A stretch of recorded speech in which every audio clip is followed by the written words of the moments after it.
First story is titled, Update. Am I the a-hole for moving after winning full custody of my sons?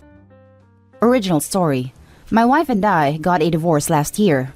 Our relationship failed after she was charged with felony, credit card fraud, and ended up pleading guilty to a lesser charge. She had been a stay-at-home mom to our two sons, 5 and 3, and had taken credit cards out in my mom's name to pay for God knows what. She shattered my trust. I work full-time and make a decent living, but nothing extravagant. I had no clue what my wife was doing, until cops showed at my door with a warrant and took my wife away in cuffs and took 2 laptops as evidence. When I got the full story, I filed for divorce immediately. Aside from being a criminal, she was a good mom. She tried to justify what she did by saying she was just doing what was best for our kids, which I felt was a total BS, given that she never mentioned wanting for anything. And any time she asked to spend on something, I almost always said yes. I hired a good lawyer and asked for full custody of my kids. My ex begged me not to do that, saying she needed her kids. But she was still looking at up to a year in jail, and nothing her lawyer said could sway the judge to grant her anything more than supervised visitation. She ended up doing 90 days in jail, paying some fines and restitution, but I've allowed her to see our sons almost every time she asks. The last year has been total hell, but we've made it work. A few months ago, I was offered a much more lucrative position a few states away. I talked with my lawyer about what it would mean if I moved and what the process was. He said that since I have full custody, I have to file a petition with the court to move. So, I told my wife what I wanted to do, and she exploded. She claimed I was stealing her kids from her, that she's made a lot of strides to get herself to a better place, and that she would fight me tooth and nail for her kids. Well, I filed the petition, got the go-ahead from the courts, and accepted the job. When the judge gave his ruling, my wife burst into tears and began sobbing. It was heartbreaking. I know in my head that I'm doing the right thing for my sons. They're young enough that a move like this won't be too traumatic, but I also feel like their lives have already been completely overturned, and I'm just adding more to that. As for my wife, she's a wreck. She's been begging me to reconsider the move, trying everything from guilt trips, manipulation, bargaining. It's like she's going through the stages of grief. But from a point of view, she did this to herself. She lied and broke the law. I have very little sympathy for her. I know at some point, she will probably try to file for partial custody, and I'm prepared for that. For now, I'm just trying to do what's best for me and my sons. Does that make me an a-hole? Now, for more info and comments before we read the update. This is tough. The divorce and getting full custody? Fully deserved. Not the a-hole on that account. Moving to another part of the country where she'll have no contact with them? I'm not so sold on this. I think that you're still in pain and resent her, and rightfully so. But I'm not sure this is the best you can do regarding your children's relationship with their mother. Does she have any possibility of getting a job? Of moving? Or is she a financial mess as well? And what are her living conditions like now? Have you gone to therapy? Let me be clear. She did what she did, and she's been held accountable for it. You've got a right to move from a legal perspective. But moving, when you know she can't do the same, will massively screw her relationship with your children, and it will only lead to more anger, resentment, and pain. Edit based on further comments from OP. Not the a-hole on all accounts. As has been pointed out, he's got a financial responsibility over his kids now, and his ex isn't paying child support. All I suggest is that the relationship between mother and kids still be allowed, as far as the law is involved/allowing, with FaceTime or whatever means are possible, because further isolation won't be healthy for the kids either, in my opinion. I don't know her full financial situation. I know she's working a couple part-time jobs and has a small 2-bedroom apartment. Whether or not she could move, I don't know. She's under probation, so she'd need to apply to move anyway. My new job pays over twice what my previous did. It's a huge opportunity for me to provide a better life for my sons. I don't want to sit around here and wait for my ex to get her stuff together. I understand, if you're moving, and to me it sounds like you've already made up your mind. I know it would be painful or not very easy, but you've got to make an effort for your kids to have their mother in their life. I don't mean any form of financial assistance. I mean, make sure they can FaceTime or talk on the phone whenever they can, as long as it doesn't interrupt their school schedule, obviously. You don't have to sit around until she gets her stuff together. Just try not to add obstacles. I know many petty parents who would make it impossible to schedule calls or whatever. Not saying you're this kind of dad, just offering it as a suggestion to avoid a further strain, which yes, was caused by her initially. I do not intend on isolating my sons from their mother or preventing her from seeing them. But I also will not allow anything other than court-approved, supervised visits. FaceTime and all that stuff, I will work with her to make sure she gets to talk with them. But there will be no weekends at mom's place until the court gives the okay.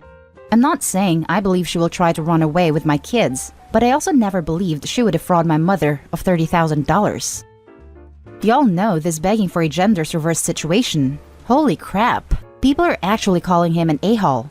Opie is not the a-hole. Please, all you moms out there need to let go of your biases. I'm a mom, and all the YTAs sicken me. The mom didn't make a mistake or a one-time bad decision. She's not a good mom. She knowingly, ongoingly committed a major crime against her own mother-in-law. A crime that directly affected her kids. Her willingness to do this, with no remorse, shows her character. A good mom doesn't choose clothes, makeup, toys over her children. They just don't. Now for Opie's little edit. Thank you to everyone who commented, even the ones who called me a heartless a-hole for taking my sons away from their mother. This post has given me a lot of perspective, and I appreciate that. A couple things I want to clear up that I keep getting asked about that I wasn't able to include in my original post. 1. The area my sons and I live in is a smaller community. Not everyone knows everyone small, but close. The crime my ex committed was news here. It was in the paper. People know about it. I get weird looks when I'm out in public. People have stopped inviting my sons to birthday parties. I don't want my sons to be bullied and teased in school about their mother being a criminal. 2. I am not going to permanently alienate my sons from their mother. I will make sure they are able to talk and FaceTime with her whenever they want. I will be the one who makes the drive back in order for them to see her, until she is able to make arrangements to allow her to do so.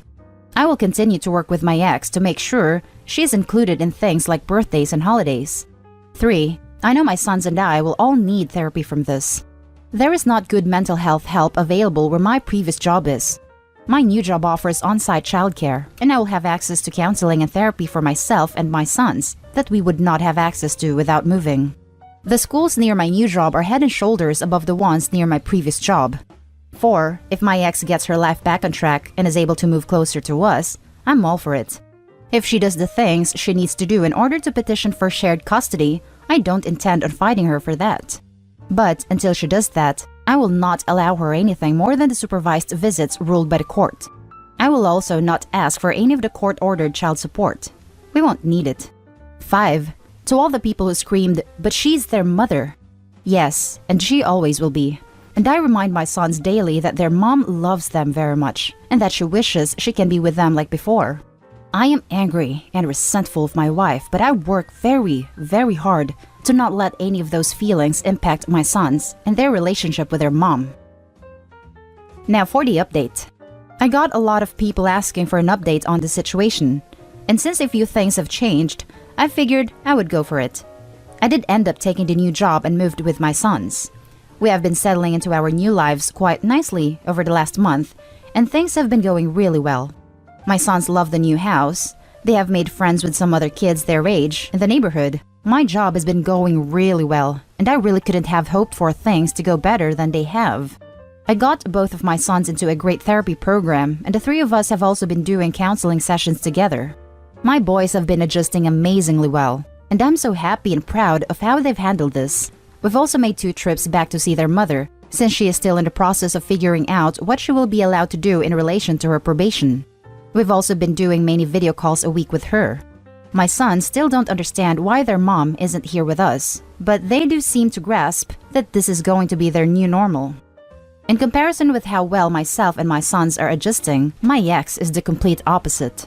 She is still very angry with me and thinks I'm a complete a-hole. She's frustrated with the process of going through the courts to be allowed to move.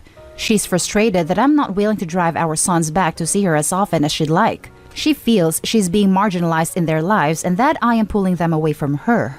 When she was complaining about all of this during our last visit, I reminded her that all of those things are consequences of her own actions, and she blew up at me by saying I am kicking her when she's already down, And I didn't need to take her sons away from her.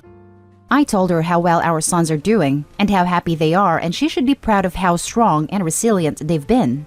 She then started begging me to please move back so that she can be closer, because she's not sure the courts will allow her to move and the process is taking too long. I told her that wasn't going to happen, but if there is anything I can do with the court process, that I would be willing to help if I can. I reminded her that I haven't said anything about her not paying the court-ordered child support, but that our boys seem to be in a much better place already, and I'm not going to take that away from them. Every time we have a video call with her, as soon as she says goodbye to our sons, she starts asking me to consider moving back home. I tell her every time that it is not happening. I'm not a robot, and I do feel bad to see her so desperate and distraught. But when I look at my sons playing and laughing with their new friends, I know I've done the right thing no matter the cost to my ex. Now, for some closing comments before we move on to the next story. I reminded her that I haven't said anything about her not paying the court-ordered child support. How did she end up on the hook for paying child support given her status? It's a token amount based on her income. With my higher salary, I don't need her help to provide for our kids, but she hasn't made an effort to pay anything yet either. She's going to blame you when they take her tax refund. Lol. She already blames me for a lot of things. We'll just add that one to the list.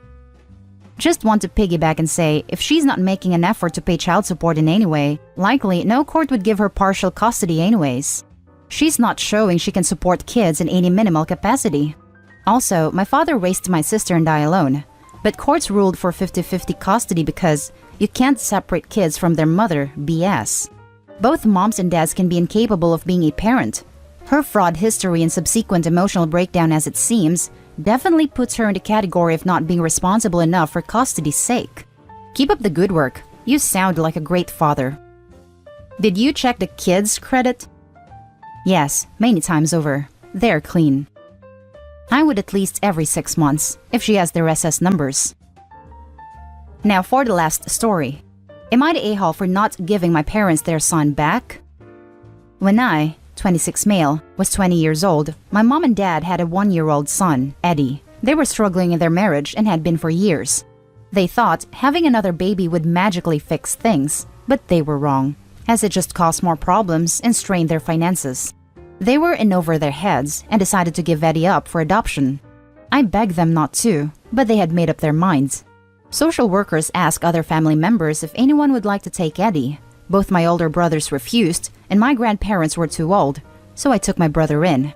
This royally annoyed my parents, and I was threatened with disownment, but I didn't care, as I already had a place of my own with an ex at the time. My folks lost their paternal rights, and I legally adopted my brother, and I love him so much and was proud to be his daddy. My brothers didn't approve of me adopting him, but I didn't care, as they had never met him, even when he was still with my parents. My grandparents helped me out a lot and were great.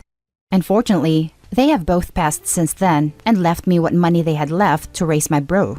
My folks and siblings were pissed, but my aunt and uncles didn't care and thought it was best. At family events over the years, my folks would be uncomfortable when I'd show up with Eddie. But within the last year, they had seemed to warm up a tad, and I figured they themselves wanted to act more like grandparents, as he is legally my son. During the last few months, however, I've noticed my parents and brothers try and talk to Eddie on their own about if he knows who his mommy and daddy is. He says I'm daddy, and usually I walk in and scold them before the conversation can go much further than that. I've yet to tell him the truth, and I know I have to one day, but I don't think now is the right time. And even if it was, I should be the one to tell him. The other day, I caught my mom trying to talk to Eddie about this again when she was visiting me, Ed, and my current partner. I asked my best friend to take Eddie out for a bit, where me and my mom got into an argument. She thinks I'm being a terrible parent, and that it's time she and my dad take Eddie back. I told her that there is no way I'm letting that happen, so I kicked her out. Now, my parents are threatening to sue for custody, and my brothers agree, while aunts and uncles say they support me no matter what. So, am I the a-hole? Now, for the top comments. Not the a-hole. He's legally your son, and you're the best for him. I would start reconsidering having your parents over. Also, start considering, maybe consulting with professionals, the best way to handle questions he might start to ask within the next few years, either because your parents say something or in general. This, maybe talk to a therapist or child psychologist on how it's best to cover this subject. From the post, he's around 7. Seems like someone is going to tell him sooner rather than later, and it's best coming from you, I assume. Might be worth having some advice on how to navigate this. As for my judgment on this, I have no doubt you are his daddy, and what is best for him then, now, and in the future. Not the a-hole. Not the a-hole. Why are these people still in your life? Your son is not an accessory that they can pick up and drop off whenever they feel like it.